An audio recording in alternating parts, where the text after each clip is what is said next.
형부 거기 너무 좋아요. 수연의 신음 섞인 목소리가 문틈으로 새어나왔습니다. 수연아, 나 정말 너 없으면 못 살 것 같아. 형부, 언니한테 들키면 어떡해요? 걱정 마. 오늘은 7시까지는 절대 안 와. 저녁 약속이잖아. 형부, 나 사랑해요? 응, 매일 너를 안고 싶은데 그럴 수 없어서 미치겠어. 더는 들을 수 없었습니다. 미경은 떨리는 손으로 문고리를 잡고 돌려 문을 열었습니다. 한미경 47세, 이것이 그녀의 새로운 인생 시작이었습니다. 배신과 아픔이 그녀를 달라지게 한 거죠. 부산 해운대구 아침 일찍 딸을 학원에 데려다주고 친구들과의 약속을 위해 새로 생긴 호텔 레스토랑으로 향하고 있었죠. 그런데 갑작스럽게 찾아온 두통과 오한이 오면서 몸이 유난히 무거웠습니다. 미안, 오늘은 못 갈 것 같아. 감기가 심하게 왔나 봐. 친구들과의 약속을 취소하고 동네 병원에 들렀습니다. 의사는 독감 초기 증상이라며 충분한 휴식을 권했죠. 약국에서 처방약을 받아든 미경은 천천히 집으로 향했습니다. 현관문을 열고 들어서는 순간 뭔가 이상한 기운이 느껴졌습니다. 집안이 너무나 고요했던 것입니다. 항상 울리던 거실에서는 TV 소리도 안 들렸고 정적만이 감돌았습니다. 여보? 수연아? 대답이 없었습니다. 현관에는 남편 김준호의 구두와 여동생 한수연의 운동화가 나란히 놓여 있었습니다. 분명 두 사람 모두 집에 있는 것이었죠. 미경은 조심스럽게 거실을 지나 안방 쪽으로 걸어갔습니다. 그때였습니다. 욕실에서 물소리가 들려왔습니다. 찰랑거리는 소리와 함께 물소리가 점점 크게 들렸습니다. 아, 형부. 거기 너무 좋아요. 수연의 신음 섞인 목소리가 문틈으로 새어나왔습니다. 찰박찰박 물소리와 함께 두 사람의 키스하는 소리가 들렸습니다. 수연아, 나 정말 너 없으면 못 살 것 같아. 준호의 목소리였습니다. 형부, 언니한테 들키면 어떡해요? 걱정 마. 오늘은 7시까지는 절대 안 와. 저녁 약속이잖아. 미경의 다리가 휘청거렸습니다. 벽을 짚지 않으면 쓰러질 것 같았죠. 형부, 나 사랑해요? 응. 매일 너를 안고 싶은데 그럴 수 없어서 미치겠어. 더는 들을 수 없었습니다. 미경은 떨리는 손으로 문고리를 잡고 돌려 문을 열었습니다. 그리고 미경은 평생 잊을 수 없는 광경을 목격했습니다. 21년을 함께한 남편과 가장 아끼던 여동생이 함께 욕조 안에 있었습니다. 미경의 몸이 돌처럼 굳어버렸습니다. 숨을 쉴 수가 없었죠. 겨우 정신을 차리고 떨리는 손으로 휴대폰을 꺼냈습니다. 손이 너무 떨려서 카메라 초점이 제대로 맞지 않았지만 그래도 몇 장의 사진을 찍었습니다. 증거를 남겨야 한다는 생각뿐이었죠. 여보. 준호가 황급히 욕조에서 나왔습니다. 여보. 잠깐만. 내 말 좀 들어봐. 돌아서서 안방으로 들어가려는데 준호가 팔을 잡으며 말했습니다. 손을 뿌리치고 문을 쾅 닫아버렸죠. 문 밖에서 두 사람이 우왕좌왕하는 소리가 들렸지만 미경은 침대 위에 주저앉아 눈물만 흘렸습니다. 우는 것 외에는 아무것도 할 수 없었죠. 그날 밤 미경은 안방에서 나올 수가 없었습니다. 준호가 몇 번이나 문을 두드리며 설명하겠다고 애원했지만 미경은 이불을 뒤집어 쓴 채 숨죽여 울기만 했죠. 밤 11시쯤 되자 집안이 조용해졌습니다. 목이 타들어가듯 말라서 겨우 방문을 열고 나왔죠. 거실 소파에 주저앉아 TV를 켰습니다. 홈쇼핑 채널에서는 요란한 광고가 흘러나왔지만 아무것도 들리지 않았습니다. 새벽 3시 TV 화면 속 행복한 가족의 모습을 보자 참았던 눈물이 왈칵 쏟아졌죠. 소리 없이 울며 뜬 눈으로 밤을 지새웠습니다. 사실 미경의 결혼 생활은 겉으로 보기엔 완벽했습니다. 남편 준호는 지역 중견기업의 기획부장으로 성실하고 책임감 있는 사람이었죠. 남들이 보기에 부러울 만한 가정이었습니다. 하지만 미경의 마음 한구석엔 늘 외로움이 자리하고 있었습니다. 준호는 일에 바빠 집에 있는 시간이 적었고 대화도 점점 줄어들었죠. 그래도 미경은 원래 결혼 생활이란 게 그런 거지 하며 스스로를 위로했습니다. 석 달 전 여동생 수연이 이혼하고 찾아왔을 때도 그랬습니다. 사업하던 전 남편이 바람을 피우고 재산까지 날려서 빈털터리가 된 수연. 불쌍한 동생을 외면할 수 없어서 흔쾌히 받아들였죠. 처제가 힘들 때 도와주는 게 당연하다며 준호도 따뜻하게 맞아주었습니다. 그때만 해도 이런 일이 일어날 줄은 꿈에도 몰랐죠. 다음 날 아침 미경은 거실에서 수연을 마주쳤습니다. 수연은 밤새 울었는지 얼굴이 퉁퉁 부어 있었죠. 언니, 베란다로 나와. 할 말이 있어. 10월의 찬 바람이 불어왔습니다. 빨래 건조대 옆에 마주 선 수연은 고개를 들지 못했죠. 언제부터야? 단도직입적으로 물었습니다. 수연의 어깨가 움찔했죠. 대답해. 언제부터 그런 사이가 된 거야? 수연이 무릎을 꿇고 주저앉았습니다. 베란다의 차가운 시멘트 바닥에 눈물이 뚝뚝 떨어졌죠. 한 달 전쯤 내가 술 마시고 울고 있었는데 형부가 위로해줬어. 그때 내가 먼저 안았어. 너무 외롭고 힘들어서. 미경은 주머니에서 휴대폰을 꺼내 어제 찍은 사진을 들여다봤습니다. 선명하게 찍힌 두 사람의 모습에 다시 한번 가슴이 무너졌죠.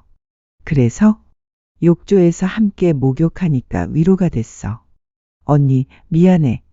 처음엔 정말 그냥 위로였어. 그런데 형부를 매일 마주치다 보니까 수연이 울먹이며 고개를 더 깊이 숙였습니다. 보름 전에 술 마시고 들어온 날. 그날 형부랑 선을 넘었어. 그 뒤로 3번, 아니 4번. 한 번의 실수가 아니라 여러 번이었다는 사실에 미경의 다리에 힘이 풀렸습니다. 빨래 건조대를 붙잡고 겨우 서 있었죠. 그때 베란다 문이 열렸습니다. 회사의 병가를 낸 준호가 서 있었죠. 미경은 두 사람을 번갈아 보며 차갑게 말했습니다. 이제 어떻게 할 거야? 둘이서 계속 이렇게 살 거야. 21년의 결혼 생활이 가장 믿었던 동생과의 자매애가 한순간에 무너져 내렸습니다. 가슴이 찢어지는 것 같았지만 이상하게도 눈물은 나오지 않았죠. 그저 차가운 분노만이 온몸을 지배했습니다. 미경은 베란다에 두 사람을 남겨두고 안으로 들어왔습니다. 준호가 뒤따라 들어와 거실에서 미경을 붙잡았죠. 여보, 잠깐만. 제발 내 말 좀 들어봐. 뭘 더 들어? 충분히 봤어. 준호는 말문이 막혔습니다. 변명할 여지가 없다는 걸 그도 알고 있었죠. 한참을 침묵하다가 고개를 떨구며 겨우 말했습니다. 미안해. 정말 미안해. 그것이 그날 우리가 나눈 마지막 대화였습니다. 준호는 그날부터 손님 방으로 옮겼고 수연은 방에서 거의 나오지 않았죠. 세 사람이 한 집에 있다는 게 지옥 같았습니다. 아침마다 딸 등교 준비를 시키면서 청소를 하면서도 로봇처럼 그냥 움직였습니다. 이렇게라도 그녀를 움직이게 한 것은 딸 예진이었습니다. 고등학교 3학년인 예진은 최근 몇 달 사이 이상한 행동을 보이고 있었고 그 때문에 미경은 더 지쳐 있었습니다. 밤늦게 귀가하는 일이 잦아졌고 엄마와 눈도 마주치려 하지 않았습니다. 가끔은 아무 말 없이 외박을 하기도 했죠. 미경은 대학 입시 스트레스 때문이라고 생각했습니다. 예진아, 요즘 무슨 일 있니? 엄마랑 얘기 좀 하자. 아무 일 없어요. 그냥 피곤해서 그래요. 예진은 늘 이렇게 대답하고 방으로 들어가 버렸죠. 다음 날 오후 미경의 친구 김정희에게서 전화가 왔습니다. 미경아, 무슨 일 있어? 목소리가 왜 그래? 아니야, 별일 없어. 무슨 일 있는 것 같은데. 지금 집이지? 나 지금 갈게. 1시간 후 정희가 도착했습니다. 며칠 사이 초췌해진 미경의 모습을 보고 깜짝 놀랐죠. 거실에서 차를 마시며 이야기를 시작했는데 화장실에서 물 내리는 소리가 들렸습니다. 수연이 화장실에서 나와 방으로 조용히 들어갔습니다. 수연이 아직도 여기 있어? 왜 인사도 안 하고 가? 정희가 수연을 묻자 눈물이 왈칵 쏟아졌습니다. 그리고 미경은 떨리는 목소리로 그날의 일을 털어놓았죠. 정희는 충격으로 입을 다물지 못했습니다. 한동안 말을 잇지 못하다가 정희는 휴대폰을 뒤져 메모한 종이를 건넸습니다. 이혼 전문 변호사야. 지금이라도 상담받아. 그리고 필요한 증거는 다 모아둬. 그날부터 미경은 마음을 다잡았습니다. 준호의 모든 행동을 주시하기 시작했죠. 화장실에 오래 머물 때, 밤늦게 베란다에서 통화할 때, 새벽에 거실에서 휴대폰을 볼 때, 패턴이 보이기 시작했습니다. 일주일째 되던 날 저녁이었습니다. 준호가 샤워하는 동안 거실 테이블에 놓인 휴대폰에서 진동이 울렸죠. 화면에 뜬 메시지를 보고 미경은 숨이 막히는 것 같았습니다. 수연이었습니다. 형부, 요즘 잠 못 자는 것 같던데 걱정돼요. 이 상황에 지금까지도 문자로 안부를 묻다니. 미경의 존재를 철저히 무시하고 있다는 생각에 분노가 치밀었죠. 재빨리 자신의 휴대폰으로 그 화면을 찍었습니다. 열흘째 되던 날 정희가 다시 전화했습니다. 변호사는 만났어? 너 혼자 그 집에 계속 있으면 미쳐. 우리 집에 와서 며칠이라도 쉬어. 더 이상 버틸 자신이 없었습니다. 미경은 간단히 옷을 챙기면서 생각했죠. 이 집에서 보낸 21년이 한순간에 무너졌지만 이제는 울고만 있을 때가 아니었습니다. 정희 집으로 가는 택시 안에서 마음을 굳게 먹었습니다. 배신한 대가를 두 사람에게 반드시 받아낼 것이라고 다짐했죠. 하지만 가장 마음이 아픈 것은 예진이었습니다. 엄마가 갑자기 집을 나가자 예진은 더욱 불안해했죠. 엄마, 왜 이모 집에 가 있어? 집에 와야지. 며칠만 있다가 갈게. 엄마가 좀 아파서. 전화 너머로 들리는 딸의 목소리에 미경의 가슴이 찢어지는 것 같았습니다. 하지만 지금 집으로 돌아가면 감정을 주체할 수 없을 것 같았죠. 정희의 집에서 일주일을 보냈습니다. 그동안 변호사를 만나 이혼 절차를 상담받았고 매일 저녁 예진과 통화하며 마음을 다잡았죠. 엄마, 이제 집에 와. 나 혼자 있기 싫어. 더 이상 미룰 수 없었습니다. 예진을 위해서라도 돌아가야 했죠. 집에 도착한 것은 오후 2시쯤이었습니다. 현관문을 열고 들어서니 묘한 위화감이 들었죠. 분명 우리 집인데 뭔가 달라진 느낌이었습니다. 거실로 들어서니 준호와 수연이 소파에 나란히 앉아 있었습니다. 테이블에는 맥주 캔들이 놓여 있었고 두 사람 사이의 거리가 불편할 정도로 가까웠죠. 미경이 들어온 것도 모른 채 준호가 수연에게 말하고 있었습니다. 어차피 언니는 이혼 못해. 애도 있고 체면도 있고. 일주일 동안 자신이 얼마나 고통스러웠는지는 안중에도 없던 이들은 편안해 보였죠. 수연이 먼저 미경을 발견하고 벌떡 일어섰고 당황한 준호도 뒤따라 고개를 돌렸습니다. 미경은 곧바로 주방으로 가서 물을 한 잔 마셨습니다. 손이 미세하게 떨렸지만 티내지 않으려 했었죠. 차가운 물이 목을 타고 내려가자 조금 진정이 되었습니다. 거실로 돌아와 수연을 똑바로 바라봤습니다. 한수연, 짐 싸서 나가. 낮고 단호한 목소리로 말했습니다. 수연이 울먹이며 뭔가 말하려 하자 손을 들어 제지했죠. 예진이 오기 전까지야. 시간 없어. 준호가 벌떡 일어나 끼어들려 했습니다. 너무한 거 아니야. 수연이가 갈 곳도 없는데. 너무하다고. 지금 그 말이 나와? 미경의 목소리가 차가워지자 준호는 입을 다물었습니다. 그들을 뒤로하고 방으로 들어가려는데 그때 거실 한쪽에 놓인 쓰레기통이 눈에 들어왔습니다. 가까이 가서 보니 일주일치 맥주캔과 소주병들이 어지럽게 쌓여 있었습니다. 그 사이에서 하얀 종이 편의점 영수증 한 장이 보였습니다. 집어들어 내용을 확인하는 순간 숨이 막히는 것 같았습니다. 맥주, 소주 그리고 콘돔. 구매 날짜는 사흘 전이었습니다. 영수증을 들고 있는 미경의 손을 본 준호의 얼굴이 새하얗게 변했죠. 미경은 말없이 영수증을 주머니에 넣고 수연을 바라봤습니다. 수연은 이미 미경의 눈빛을 읽었는지 황급히 방으로 들어가 짐을 싸기 시작했죠. 30분도 채 안 되어 수연이 캐리어를 끌고 나왔습니다. 현관에서 신발을 신으며 뭔가 말을 하려 했지만 미경은 이미 등을 돌리고 창밖을 바라보고 있었죠. 현관문이 닫히는 소리가 들렸습니다. 잠시 후 창밖을 내려다보니 수연이 캐리어를 끌고 아파트 입구로 걸어가는 모습이 보였습니다. 수연이 나간 후 준호와 단둘이 남았습니다. 거실에는 무거운 침묵만이 흘렀죠. 미경은 돌아서서 준호를 마주했습니다. 예진이는 5시에 와. 그때까지 시간이 있으니 할 말 있으면 해. 준호는 한참을 머뭇거리다가 입을 열었지만 어설픈 변명들 뿐이었습니다. 미경은 주머니에서 영수증을 꺼내 테이블 위에 놓았죠. 준호는 영수증을 보고는 입을 꼭 다물었습니다. 여보, 나도 어쩌다가 이렇게 된 건지 모르겠어. 어쩌다가가 4번씩이나야. 수연이가 다 말했어. 준호의 얼굴이 더욱 창백해졌습니다. 그리고 내가 없는 사이에도 계속 만났다는 거잖아. 미경이 콘돔이 찍힌 영수증을 탁자에 펼치며 말했습니다. 그게 아니라. 됐어. 더 듣고 싶지 않아.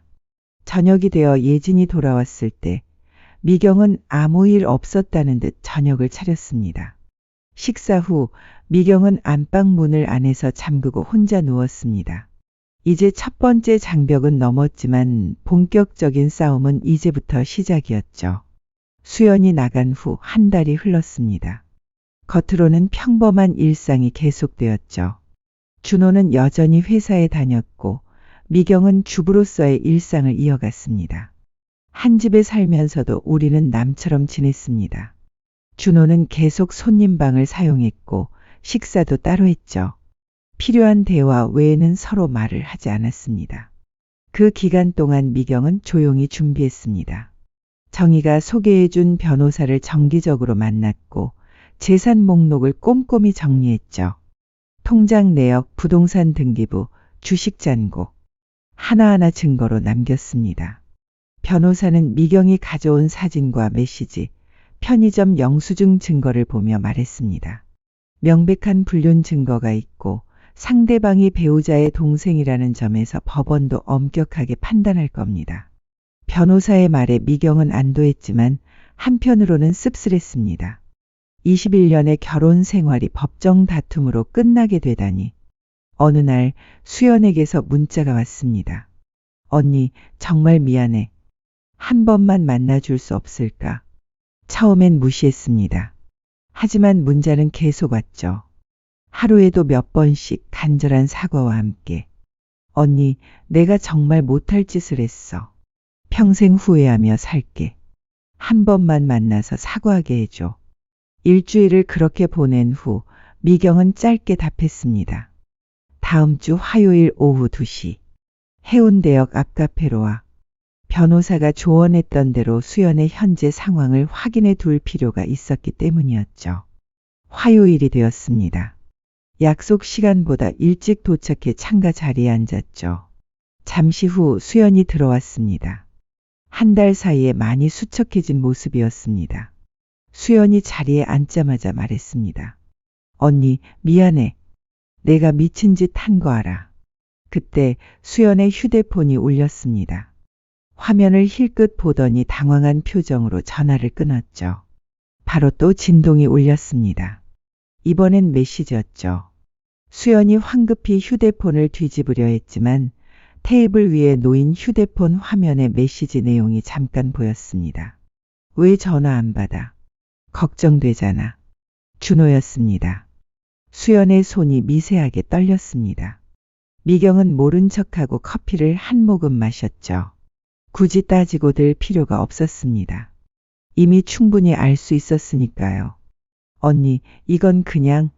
수연이 변명하려 했지만 미경은 손을 들어 말렸습니다. 됐어. 더 들을 필요 없어. 3개월이 지났는데도 여전히 연락하고 있다는 사실에 실망감보다는 오히려 안도감이 들었습니다. 이제 정말 미련 없이 끝낼 수 있을 것 같았죠. 커피잔을 내려놓고 일어섰습니다. 수연이 뭔가 더 말하려 했지만 미경은 이미 돌아서고 있었죠. 카페를 나오면서 휴대폰을 꺼냈습니다.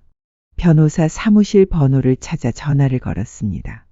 선생님, 이제 시작하겠습니다. 이혼 소송 준비해 주세요. 집으로 돌아가는 길, 마음이 오히려 가벼웠습니다. 수연과의 만남으로 마지막 확인까지 끝났으니 이제 남은 건 실행뿐이었죠. 그날 밤 준호는 평소보다 일찍 들어왔습니다. 거실에서 마주쳤지만 서로 아무 말도 하지 않았죠. 그저 각자의 방으로 향했을 뿐입니다. 이제 21년의 결혼 생활을 정리할 때가 왔습니다. 더 이상 망설일 이유도 미룰 이유도 없었죠. 그런데 다음 날 아침 예상치 못한 일이 일어났습니다. 예진이 등교 준비를 하지 않고 거실에 앉아 있었던 것입니다. 예진아, 학교 안 가? 학교 그만둘래요. 예진의 표정이 심상치 않았습니다. 미경은 예진 옆에 앉아 물었습니다. 그게 무슨 말이야? 무슨 일 있어? 미경이 이유를 물어도 예진은 학교를 자퇴하겠다는 말만 되풀이했습니다. 김혜진, 너 이럴 거야. 너까지 이러면 엄마가 어떻게 살아? 미경이 화가 나 큰 소리로 소리 질렀습니다. 예진의 눈에 눈물이 고였습니다. 그리고 입을 열었습니다. 사실 나 다 알고 있었어요. 아빠랑 이모 사이 모두 알아요. 미경의 가슴이 철렁 내려앉았습니다. 2달 전에 봤어요. 밤에 물 마시러 나왔다가 거실에서 둘이 있는 거 봤어요. 예진의 눈에서 눈물이 계속 흘러내렸습니다. 엄마한테 말해야 하는 거 알았는데 엄마가 얼마나 상처받을까봐 차마 말을 못했어요. 미경은 너무 놀라 딸을 꼭 안았습니다. 예진이 흐느끼며 말을 이었죠. 미안해요, 엄마. 내가 좀 더 일찍 말했더라면. 아니야, 예진아. 우리 딸 혼자 얼마나 힘들었을까. 엄마가 미안해. 모녀는 한참을 껴안고 울었습니다. 내 딸을 아프게 한 2사람을 죽이고 싶었습니다. 그리고 다시 한번 다짐했죠. 모든 걸 다 빼앗아 버리겠다고. 다시는 일어설 수 없게 밟아버리겠다고. 그날 이후 예진은 후련한 듯 편해 보였습니다. 아빠와는 필요한 대화 외에는 말을 하지 않았고 주말에는 엄마와 함께 시간을 보냈습니다. 며칠 후 미경은 준호 회사 동료 아내들과의 정기 모임 나갔습니다. 카페에서 만난 경숙 언니가 안부를 묻다가 조심스럽게 물었습니다. 미경아, 여동생은 요즘 어때? 아직 너희 집에 있어? 미경은 잠시 망설이다가 한숨을 쉬며 답했습니다. 나갔어요. 어머, 갑자기 왜? 다른 사람들도 궁금한 듯 미경을 바라봤죠. 미경은 커피잔을 만지작거리며 애매하게 답했습니다. 여러 가지로. 불편한 일이 있어서 내보냈어요. 경숙 언니가 눈치 빠르게 말했습니다. 아, 그래. 한 집에 오래 있으면 서로 불편할 수 있지. 다들 호기심 가득한 눈빛들을 하며 미경을 바라봤습니다. 뭔가 심상치 않은 일이 있었음을 눈치챈 듯 했습니다. 직접 말은 안 했지만 미경이 의도한 거였죠. 이제 소문이 퍼지기 시작할 것입니다. 구체적인 내용은 몰라도 준호의 집에 무슨 일이 있다는 소문은 빠르게 퍼지겠죠. 한 달이 지나면서 준호는 눈에 띄게 변했습니다. 퇴근 시간이 점점 늦어졌고 집에 와서도 말수가 줄었죠. 어느 날 밤 준호가 술에 취해 중얼거렸습니다. 회사 사람들이 다들 이상하게 봐. 아무도 말을 안 하지만 다 아는 것 같아. 미경은 그를 차갑게 바라보다가 아무 말 없이 방으로 들어갔습니다. 소문이란 게 그런 것입니다. 분위기만으로도 사람을 고립시키기에 충분했죠. 설날이 다가왔습니다. 준호는 시댁에 가지 말자고 했지만 어차피 마지막일 것 같아 시부모님을 한 번은 뵈야 할 것 같아 가겠다고 했습니다. 시댁에 도착하자 평소엔 반갑게 맞아주시던 시어머니가 인사도 제대로 받지 않으셨습니다. 식사 준비를 하다가 시어머니가 갑자기 말씀하셨습니다. 예, 내 동생 내쫓았다며? 칼질하던 손을 멈추고 시어머니를 봤습니다. 네. 아니, 내쫓았으면 된 거 아니야. 남편이 좀 실수했다고 난리를 쳐서 회사까지 못 다니게 만들면 어떡해? 그때 시아버지도 거실에서 큰 소리로 거들었습니다. 며느리가 시집 망신을 이렇게 시켜? 그 순간 참고 삼켰던 것들이 확 올라왔습니다. 미경은 앞치마를 벗으며 조용히 말했습니다. 실수요. 시어머니의 얼굴이 굳었다가 다시 붉어졌습니다. 남자가 그럴 수도 있지. 조용히 넘어갈 수도 있는 일을. 미경은 더 이상 들을 수 없었습니다. 부엌을 나와 거실로 갔죠. 준호는 고개를 숙인 채 아무 말도 못하고 있었습니다. 저는 먼저 가보겠습니다. 가방을 들고 현관으로 향하는데 시어머니가 따라 나오며 소리 질렀습니다. 명절에 며느리가 이게 무슨 짓이야. 돌아서지 않고 신발을 신으며 말했습니다. 안녕히 계세요. 시댁을 나와 택시를 타고 집으로 오는 길 오히려 마음이 편해졌습니다. 아무 죄 없는 시부모님께 죄송한 맘에 무거웠는데 시원하게 정리해 주니 오히려 감사했습니다. 이제 정말로 끝이 보이기 시작했죠. 예진이 집에서 엄마를 기다리고 있었습니다. 엄마, 왔어? 응. 이제 할머니 집은 앞으로 안 가도 될 것 같아. 예진은 엄마의 표정을 읽었는지 아무 말 없이 엄마를 안았습니다. 엄마, 우리 둘이 살자. 미경은 딸의 등을 토닥이며 눈물을 참았습니다. 그 일이 있고 준호는 회사에서 점점 더 고립되었고 결국 스스로 사표를 제출했습니다. 퇴사하던 날 저녁, 준호는 거실에서 미경을 불렀습니다. 여보, 우리 다시 시작할 수는 없을까? 미경은 차갑게 대답했습니다. 이미 늦었어요. 내일 법원에 서류 접수할 거예요. 다음 날 미경은 서류를 들고 변호사와 함께 가정법원으로 향했습니다. 이혼 조정 신청서를 접수하고 나오는데 휴대폰이 울렸습니다. 시어머니였습니다. 잠시 망설이다가 받았습니다. 미경아, 우리가 좀 심했어. 그래도 이혼은 아니잖아. 준호도 후회하고 있어. 미경은 법원 앞 벤치에 앉아 차분히 대답했습니다. 어머니, 이제 변호사를 통해서 연락 주세요. 전화를 끊고 겨울 하늘을 올려다봤습니다. 이상하게도 후련했습니다. 이혼 재판 과정은 쉽지 않았습니다. 준호 측에서는 미경이 과민 반응했다고 주장했지만 미경이 제출한 증거들은 명백했죠. 재판이 진행되는 동안 미경은 새로운 삶을 준비했습니다. 정의의 도움으로 꽃꽂이 자격증 과정을 시작했죠. 너 원래 꽃 좋아했잖아. 이참에 제대로 배워서 가게라도 차려. 정의의 말에 미경은 처음으로 미래를 생각하게 되었습니다.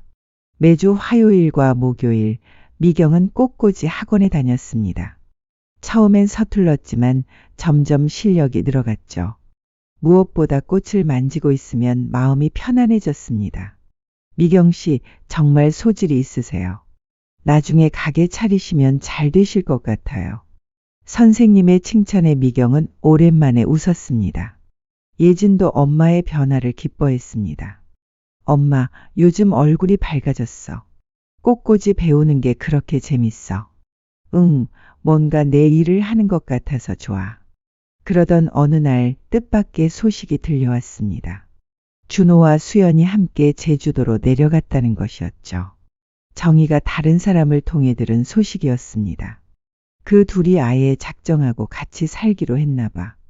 미경은 잠시 멍하니 있다가 웃었습니다. 그래? 잘 됐네. 준호가 수연을 선택했다면 이혼 재판도 더 수월하게 진행될 테니까요. 미경은 변호사에게 전화했습니다. 제사는 전에 말씀드린 것처럼 한 푼도 남김없이 모두 가져올 거예요. 변호사에게 전해들은 준호는 반반으로 해야 한다며 끝까지 싸워보자고 했죠. 좋아요. 한번 해보라고 하세요. 저는 모든 게 준비돼 있으니. 결혼할 때 준호는 아무것도 가진 게 없었고 미경의 부모님이 사주신 집이며 미경의 돈으로 시작한 결혼이었습니다. 예초부터 미경이 것이었죠. 판결은 예상보다 빨리 마무리되었습니다. 재산은 7대 3으로 분할되었고 아파트는 미경이 가지게 됐죠. 준호에게 위자료 5천만 원, 수연에게는 위자료 3천만 원이 결정됐습니다. 준호는 3의 재산을 받아도 모두 미경에게 다시 줘야 했죠. 이혼이 확정된 날 미경은 법원을 나오며 깊은 숨을 쉬었습니다. 이제 정말 끝이구나. 어깨에 무거운 짐을 내려놓은 것 같은 해방감이 들었죠. 예진이 법원 앞에서 기다리고 있었습니다. 엄마, 수고했어. 우리 예진이도 고생했어. 모녀는 팔짱을 끼고 법원을 나왔습니다. 봄날의 따스한 햇살이 두 사람을 감싸 안았죠. 이혼 후 한 달이 지났습니다. 미경은 재산분할로 받은 돈과 위자료로 작은 꽃집을 열기로 했습니다. 장소를 물색하던 중 해운대 좌동시장 근처의 작은 상가를 발견했습니다. 1층 코너에 위치한 20평 정도의 아담한 공간이었죠. 여기 어때? 정희와 함께 둘러본 미경이 물었습니다. 좋은데. 햇빛도 잘 들고 시장 근처라 사람들도 많이 지나다니고 계약을 하고 인테리어를 시작했습니다. 화이트 톤의 깔끔한 인테리어에 큰 유리창 그리고 입구에는 계절 꽃들을 전시할 수 있는 공간을 만들었습니다. 오픈 준비를 하는 동안 사람들이 많은 도움을 주었습니다. 꽃꽂이 학원 선생님은 좋은 꽃 도매처를 소개해 주었고 동기들은 오픈 파티에 쓸 꽃다발을 만들어 주었죠. 무엇보다 예진이 가장 큰 힘이 되었습니다. 방학을 맞은 예진은 매일 가게에 나와 엄마를 도왔죠. 엄마, 내가 많이 도와줄게. 언제든지 필요하면 불러. 바로 출동할게. 우리 예진이가 최고야. 드디어 오픈 날이 되었습니다. 아침 일찍부터 정희를 비롯한 친구들이 와서 축하해 주었습니다. 꽃꽂이 학원 사람들도 찾아왔고 옆 가게 사장님들도 인사를 왔죠. 이 근처에 꽃집이 없어서 아쉬웠는데 잘 오셨어요. 첫 손님은 60대 할머니였습니다. 손자 돌잔치에 쓸 꽃다발 좀 만들어 주실 수 있어요? 물론이죠. 어떤 스타일로 해드릴까요? 미경은 정성껏 꽃다발을 만들었습니다. 분홍색 장미와 안개꽃 그리고 유칼립투스를 조화롭게 배치했죠. 어머, 너무 예뻐요. 딱 제가 원하던 거예요. 할머니의 환한 미소에 미경도 덩달아 기분이 좋아졌습니다. 그날 저녁 가게 문을 닫고 정리를 하는데 예진이 말했습니다. 엄마, 오늘 하루 종일 웃고 있었어. 정말 오랜만에 보는 것 같아. 미경은 딸을 바라보며 미소 지었습니다. 그래? 엄마도 오늘 정말 행복했어.